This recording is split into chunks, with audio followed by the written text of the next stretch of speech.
Good evening. This side, Rahul Magan here.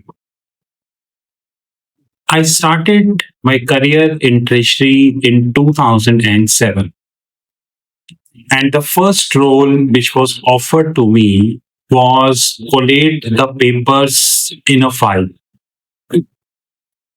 I went to my boss and said that I'm sorry, I'm not here to collate the files because I'm a technical oriented person.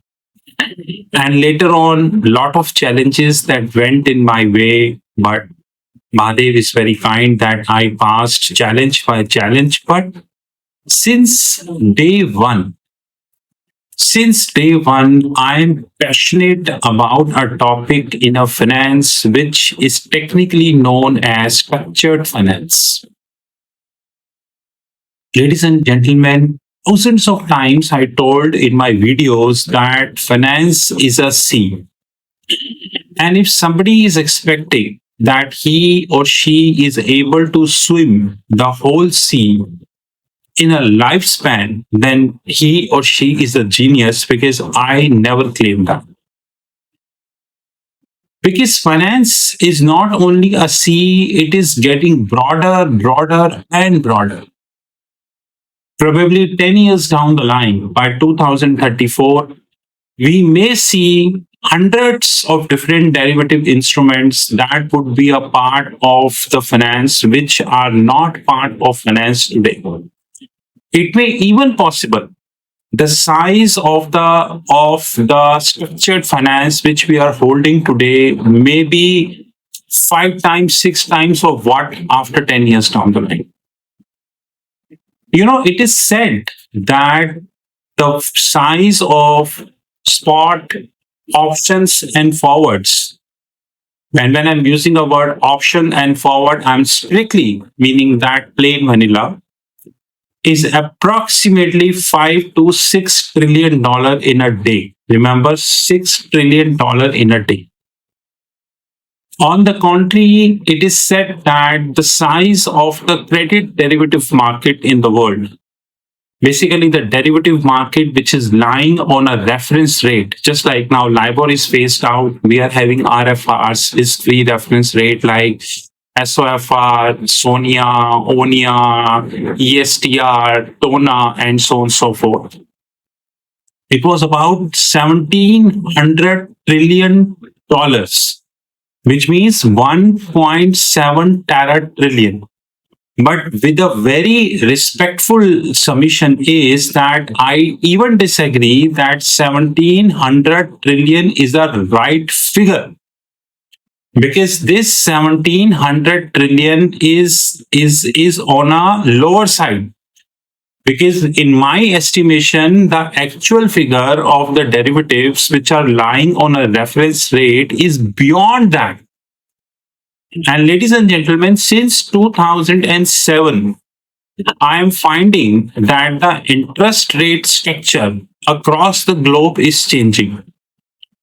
And this is changing to an extent that it is very hard to cope up that which central bank is doing what and so on and so forth.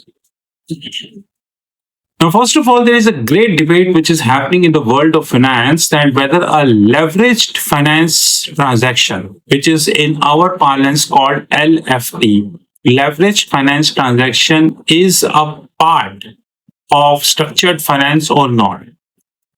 And I strongly feel that it is a part of structured finance. In fact, I am a person who believes very respectfully that even securitization and acquisition financing is also a part of structured finance. So basically, structured finance is a very big domain.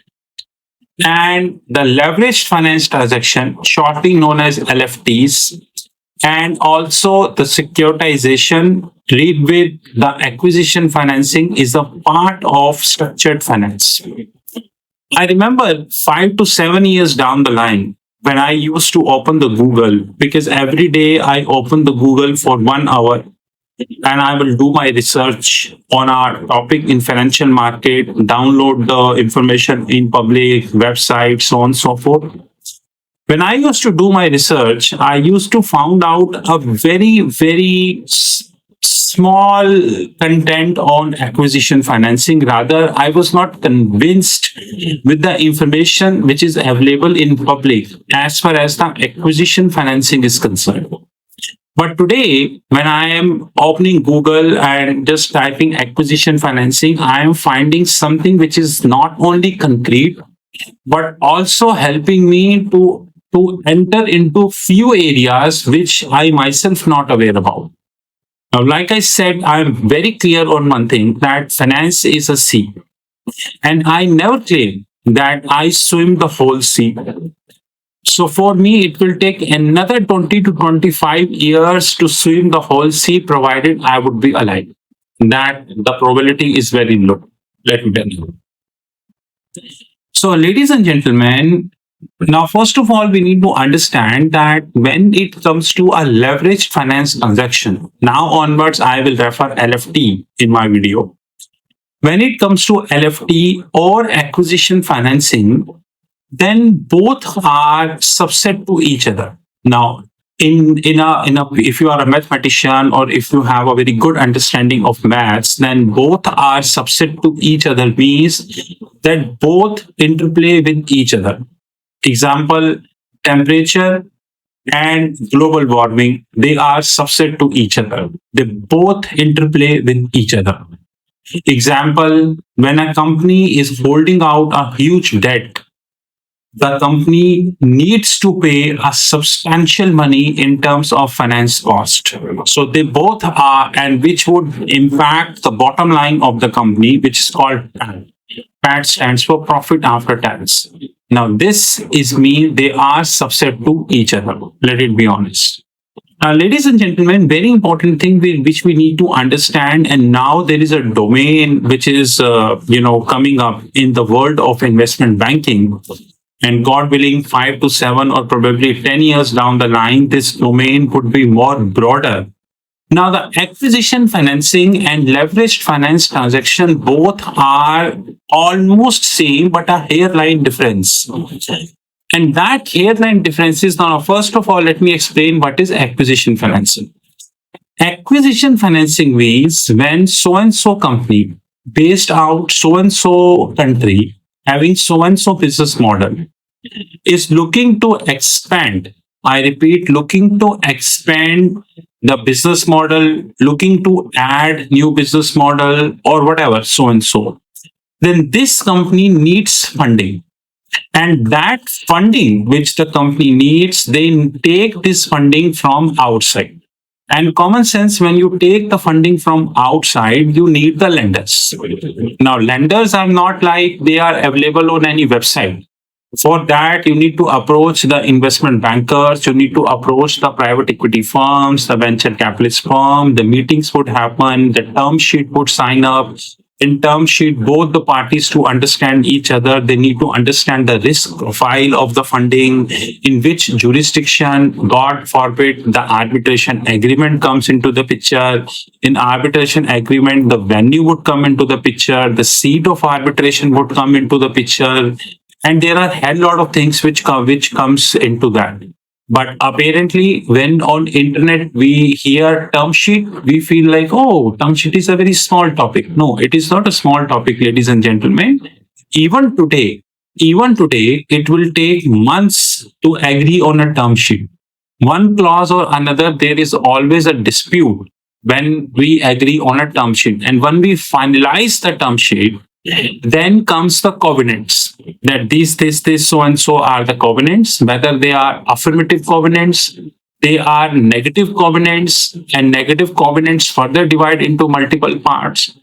Henceforth, acquisition financing means that when we are buying a company named so and so, then this company which we are buying, this company, we need funding. For funding, we approach the investment bankers, and the investment bankers would make a term sheet. Now, this includes the syndicated deals. Now, syndicate means that they, one investment banker, two investment banker, three investment banker, five investment bankers, 10 investment bankers, probably sometimes 15 investment bankers, they join hands and they arrange the funding for so and so company. Because it all depends on the quantum of the funding. But there is a big misconception that when the syndicate is large, which means 15 investment bankers are working to arrange $20 billion for so and so company, it means it's a leveraged finance transaction. Oh, come on. There is a hairline difference between a leveraged finance transaction and acquisition financing transaction. In my respectful submission, our transaction at a given point of time may be a leveraged finance transaction, or maybe a given point of time can be titled as acquisition financing transaction. It's all depend on the circumstances of the case, that what are the circumstances of the case, and they will determine. Now the general mindset is, when I read out that this so and so company raised so and so money because they wanted to buy so and so company in so and so country, it means it is a leveraged finance transaction. Of course, as a bird eye view, it is fairly impossible to look at the balance sheet at a given point of time, to take out the credentials of the balance sheet and to see whether the leverage finance which is used by so and so media is a right word or not. But when you make out a case, when you take the cutting of the newspaper, and probably at a later stages you will see, then you will realize that this is not a leverage finance transaction, this is an acquisition finance transaction. You know, in Hindi we'll say, there is a very good line that उस चीज का logic we need to see, and that logic is your understanding to read the financial statements. And I said hundreds of times in my videos that the way we see the financial statement of a company, say so and so, and the way we see the financial statement of a bank, especially the financial statement of a very big bank, it's all different. Because if you're able to see the financial statement of a bank, there is a high probability you know how to handle the financial statement of a company. On the contrary, if you not been able to see the financial statement of a bank, there is a probability you not been able to see the financial statement of the company. Henceforth, this part means that when we are talking about a leveraged finance transaction, then it is part and parcel of structured finance. This is something which we need to learn. It is part and parcel of structured finance. And secondly, a very important note is that there is a hairline difference between the structured finance, a leveraged finance transaction, and acquisition financing transaction. You know, before I move to part two, we believe that securitization is a very small concept, which means you are holding out a pool, and on that pool, you create a securities, and these securities you give to so and so investors, which means the upper tranche, the mid-tier tranche, and the mezzanine tranche. And God forbid, if any default or so and so happened, then you are bound to lose. The lower level lose first, followed by mid-tier, and then the up-tier. This is a general perception. But do you know that the securitization finance has evolved to a level when we are having securitization trust into the picture, when there are separate trusts which are created in the books of so and so company whose job is to do so and so activity. Do we know that? We do not know that. We always tend to believe that what we not been to, it do not exist. So if I never been to Tokyo in my life, it means that thing never happened. If I never been to Singapore, it means that thing never happened. That actually happened with me. When the first time I happened to Singapore 10 years ago, I found out that after every 10 meters, there is a camera. And so neat and clean city, very hospitable people, complete city is more or less air conditioned. Have almost everywhere there is a free Wi-Fi is available. The government is reachable. The police is reachable. So actually, I was also in a state of I don't say shock, but also I was in the stage of surprise that in this world we are having that country also. But there is a mindset. Mindset means if I not been to that thing, I tend to believe that these things do not happen. And apparently speaking, we believe that the corporate finance and the structured finance both are same. In my friend circle, there are people who believe that structured finance is a much lower in terms of size as compared to corporate finance. But the practical reality is structured finance size is not even known. From the last many years, I'm trying to find out the daily volume of a structured finance in the whole globe, and unfortunately, I'm not been able to get this figure because there is no figure which is able to convince me. Because corporate finance is not much complex, it is restricted, it is subject to corporate, and more importantly, it is a traditional finance. But structured finance, which means it is designed for a specific purpose, for a specific need.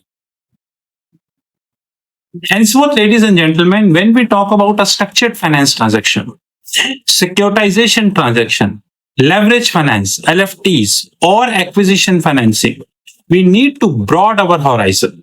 And that horizon we need to broad to the extent that it makes out something. We should come out with something. Next, we cover in the second one. Thank you. Now, I wish to put a question, and this is a technical question because I make my videos for those people who wanted to learn a different thing. To me, it does hardly make any difference whether somebody liked the video or I am getting a subscriber or I am getting the followers because I am doing the job which is granted by Mahadev. And Mahadev told me very thing very clearly that you're supposed to share the knowledge and it hardly makes any difference. So even if in this video I get 5 likes, 4 likes, 0 likes, it hardly make any difference to me. But I will continue to do what Mahadev has ordered me to do before.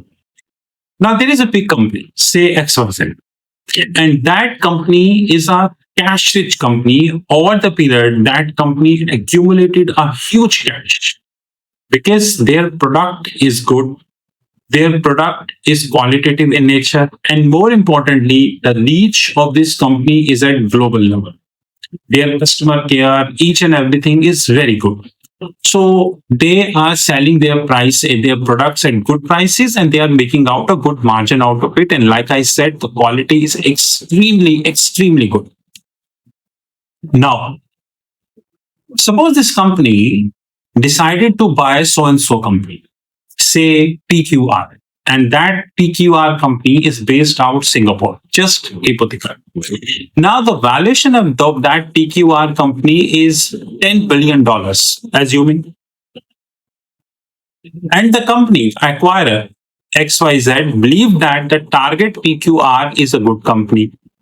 They have a good business model, and XYZ, the acquirer, feel that this company is able to give us a leverage in Singapore, and from Singapore they can take up the other global financial centers like Dubai, Hong Kong, Philippines, and so on and so forth. So they agreed to pay $10 billion.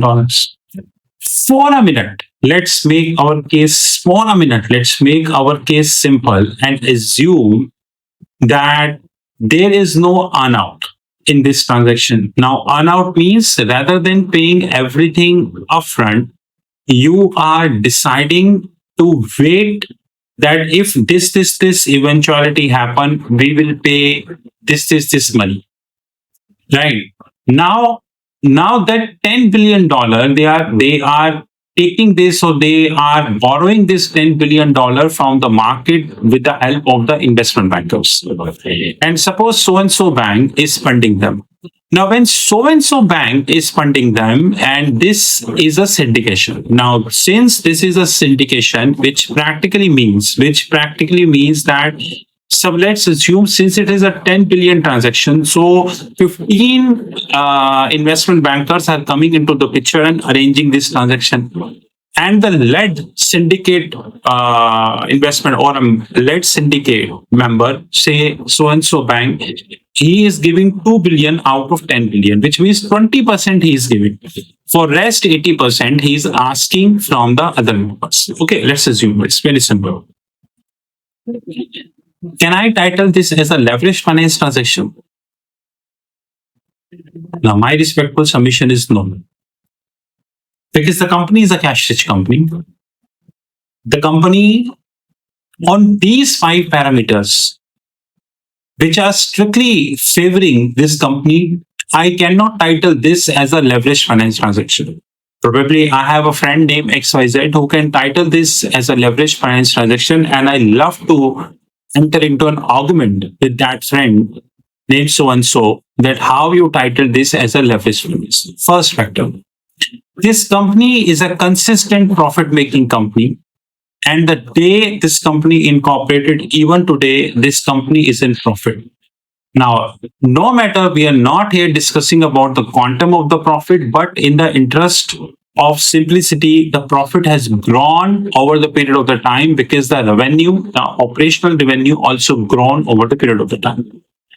Point number two, since the company reported profitability on year basis, henceforth this ended up as a positive net worth for the company. So, in the last so and so years, this company accumulated a huge net worth.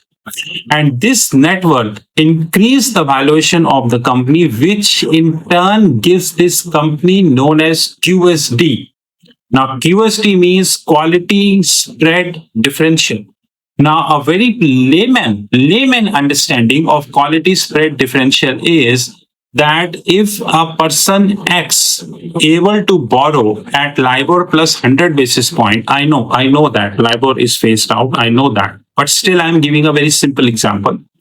Suppose XYZ person able to borrow LIBOR plus 100 basis point, the person who holding a positive quality spread differential is able to borrow LIBOR plus 50 basis point, maybe 60 basis point, maybe 40 basis point, or maybe add zero LIBOR. When there is no spread with LIBOR, it is called zero LIBOR. That is called quality spread differential. Number three, and very important, since this company already holding a huge cash in the balance sheet, and the debt, say $10 billion, which they are raising, this $10 billion of debt is 20% of the total cash the company is holding in the books. There must be many people who started believing that if this company holding cash, then why this company is taking the funding from the market? This is a very interesting and debatable question. In my early years of my financial career, even I failed to understand that why this is happening. But as the time progressed, and because of the God, because of Mahadev, I understood the nitty-gritties of the financial market. I understood why this is happening. Sometimes the companies are very big. They accumulate huge cash in their balance sheet. Since they accumulate huge cash in balance sheet, the net worth of the companies grow exponentially. And at times come when their net worth is beyond imagination, or they touch the benchmarks which are created by this world. Now, as the net worth grow, the quality spread differential also grow. So basically, technically speaking, the net worth and quality spread differential both are proportionate to each other. Example, if you do more gymming, your stamina, your fitness, your physique will also glow. On the contrary, if you are sleeping, you know what I mean. So when your net worth grow, in that sense, the quality spread differential also grow. And when the quality spread differentials grow, you are able to borrow money from the market at a much cheaper price compared to your competitors who are leveraged in nature. Now, suppose this company XYZ able to borrow at LIBOR plus 20 basis point, and on a relative figure, the same competitor of the same company able to borrow L plus 100 basis point, which means this company is making out 90 basis point savings in the P&L. And like I said hundreds of times, that this 90 basis point impacts the bottom line, which is called earning per share, shortly known as EPS. But when this company invests this $10 billion, whatever they are holding in their balance sheet in the market, they get they get the price which is available in the market, which means they invest the cash at a higher price, they raise the money at a lower price. It means head is mine, tail is mine. I repeat, they invest the cash at a higher price, they raise the money at a lower price, which means head is mine, tail is mine.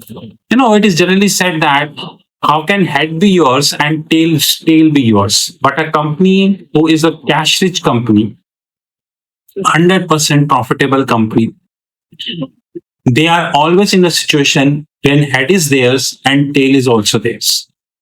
But for that, you need to understand the structured finance in a highly delicate manner. Now, as compared to this, there is a company XYZ, whereby the cash is $5 billion. On the contrary, the company business model is not very strong. Company is falling. Without quoting any specific name, my heart bleeds to say this.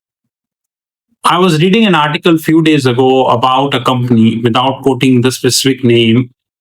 And since my childhood days, I found that this company is always a benchmark in the world of information technology.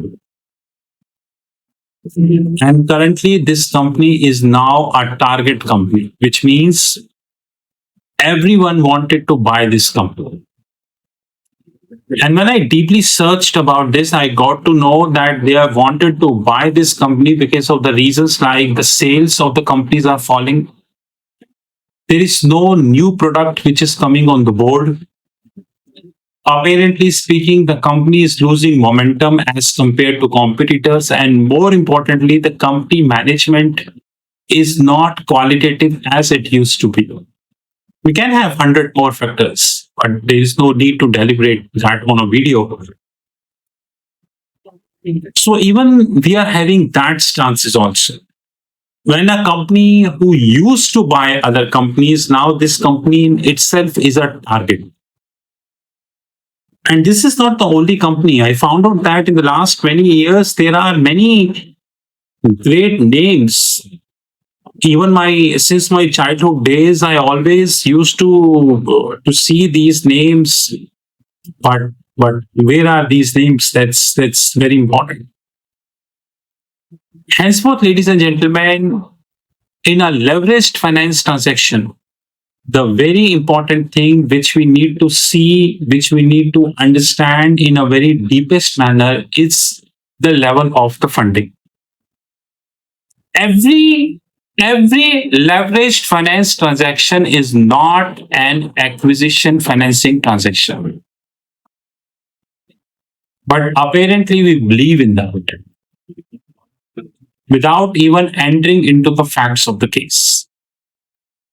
And we started believing that every leveraged finance transaction is same. Yes, we not enter into this domain. Like I said, there is a lot to cover on YouTube. And I doubt whether in my lifespan I would be able to cover each and everything. But I'm trying my best, even with a restrictive timelines. I'm making videos, then my team get it edit, and we upload this on YouTube without any expectation from people. But leverage finance in itself is a wonderful topic to study.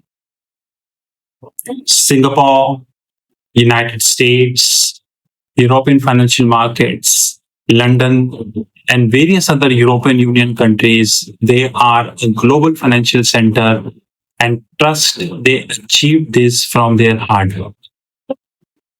It was not easy, or it was not given as an inheritance to Singapore to be a global financial center. They achieved this from their hard work. And this hard work is still going on, and I'm sure it would continue even after me.